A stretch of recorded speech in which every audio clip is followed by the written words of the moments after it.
আসসালামু আলাইকুম সুপ্রিয় বন্ধুরা, কেমন আছেন সবাই? আশা করছি সবাই অনেক ভালো আছেন।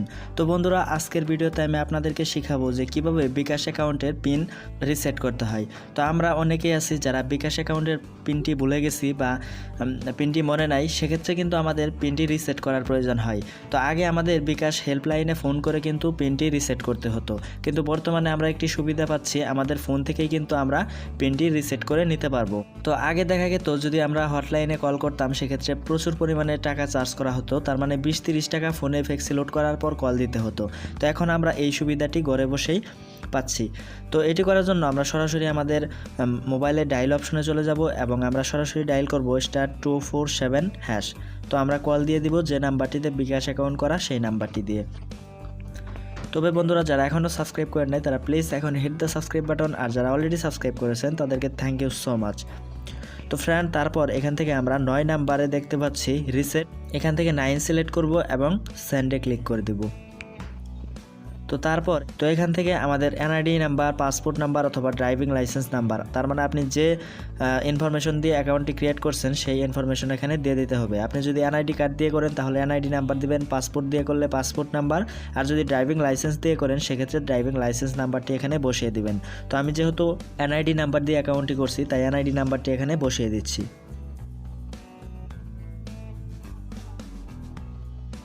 তো নাম্বারটি দেওয়ার পর সরাসরি সেন্ডে ক্লিক করে দিবেন। তারপর এখান থেকে সরাসরি জন্মসালটা দিয়ে দিবেন, তার মানে আপনার এনআইডি কার্ডে যে জন্মসালটা দেওয়া আছে সেই জন্মসালটা কিন্তু এখান থেকে দিয়ে দিবেন। তো তারপর সেন্ডে ক্লিক করে দিবেন।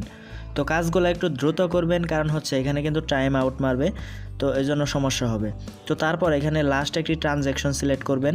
তো আমি সেন্ড মানিটা সিলেক্ট করব, কারণ আমি সেন্ড মানি করছি গতকালকে। তো তারপর আপনারা এখান থেকে কত টাকা ট্রানজ্যাকশন করছেন সেটা বসিয়ে দিবেন। তো আমি 50 টাকা লেনদেন করছি গতকাল, এই জন্য 50 টাকা আমি দিয়ে দিলাম। তো এখন দেখতে পাচ্ছি থ্যাংক ইউ, তার মানে আমাদের একটি কনফার্মেশন SMS-এর জন্য অপেক্ষা করতে বলছে। তো আমরা একটু অপেক্ষা করি, দেখি তাদের কাছ থেকে কি মেসেজটা চলে আসে। তা আমরা দেখতে পাচ্ছি বিকাশ থেকে কিন্তু অলরেডি মেসেজ চলে আসছে। তো তার মানে দেখেন এখানে একটি পিন ব্যবহার করছে তারা, মানে যে পিনটি ওল্ড পিন হিসেবে দেওয়া হবে, আমি ডিসপ্লেতে আপনাদেরকে দেখাচ্ছি। তো এই পিনটি কিন্তু আপনাদের লাগবে। তো এই পিনটি কোনো এক জায়গায় লিখে রাখবেন বা সেভ করে রাখবেন সাময়িক সময়ের জন্য। তো ওটা লিখে রাখবেন, লিখে রাখার পর সরাসরি আপনারা চলে যাবেন আপনাদের বিকাশ অ্যাকাউন্টে, তার মানে *247#, কারণ এখন কিন্তু আমরা নতুন একটি পিন সেট করব, এই জন্য আমরা আবার চলে যাব বিকাশে। তো বিকাশে যাওয়ার পর এখান থেকে বিকাশ, এখানে 1 নাম্বারে চলে যাবেন মাই বিকাশ। তো আমরা মাই বিকাশে সিলেক্ট করে এখান থেকে সেন্ডে ক্লিক করে দেব। তো সেন্ডে ক্লিক করার পর change mobile menu pin 1 number এখানে টাইপ করব, টাইপ করে সেন্ডে ক্লিক করে দেব। তো তারপর এখান থেকে ইন্টার ওল্ড পিন, তো আমি আপনাদেরকে মেসেজে যে পিনটা দেখালাম সেই পিনটা এখানে বসিয়ে দিবেন, তার মানে এই পিনটাকে আমাদের পুরাতন পিন হিসেবে ব্যবহার করতে হবে। যেহেতু আমাদের পুরাতন পিনটি মনে নাই, এজন্য তারা এই পিনটি দিয়ে দিছে আমাদের পুরাতন পিন হিসেবে ব্যবহার করার জন্য। তারপরে এখানে দেখতে পাচ্ছি 5 ডিজিট নিউ পিন, আমরা 5 ডিজিটের একটি নিউ পিন দিয়ে দিব। তারপর আবারও সেই পিনটি আমরা কনফার্ম করব। তো সেই পিনটি আমরা কনফার্ম করার পর সেন্ডে ক্লিক করে দেব।